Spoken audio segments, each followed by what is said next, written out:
ख्रिस्त में मेरे प्यारे भाइयों बहनों, आज के पवित्र वचन में हमें प्रभु यीशु की शिक्षा और उनके प्रेम का सुंदर संदेश मिलता है। जब हम ईश्वर के वचन को सुनते हैं तो वह हमारे हृदय को रूपांतरित करता है और हमें सच्चे प्रेम, करुणा और नम्रता की ओर बुलाता है। आज के सुसमाचार में यीशु हमें सिखाते हैं कि छोटी छोटी भलाई के कार्य भी महत्वपूर्ण होते हैं। यदि कोई हमें मसीह के नाम पर पानी पिलाए तो उसका प्रतिफल ईश्वर अवश्य देगा।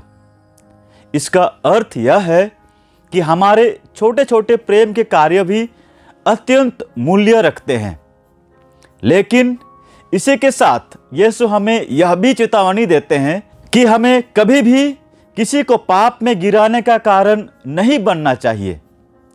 वह कहते हैं कि यदि तुम्हारा हाथ, पांव या आंख तुम्हें पाप की ओर ले जाता है तो उसे निकाल दो। यह एक प्रतीकात्मक भाषा है जिसका अर्थ है कि हमें अपने जीवन से उन सभी चीज़ों को हटाना चाहिए जो हमें ईश्वर से दूर करती है।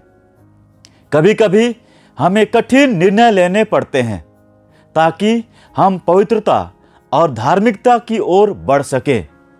यीशु हमें यह भी याद दिलाते हैं कि हम पृथ्वी के नमक हैं। यदि नमक अपना स्वाद खो देता है तो उसका कोई उपयोग नहीं करता या तो उसका कोई उपयोग नहीं रहता। इसका अर्थ यह है कि हमें अपनी मसीही पहचान को बनाए रखना चाहिए और संसार में प्रेम, न्याय और करुणा का संदेश फैलाना चाहिए। धन और संपत्ति का सही उपयोग करें।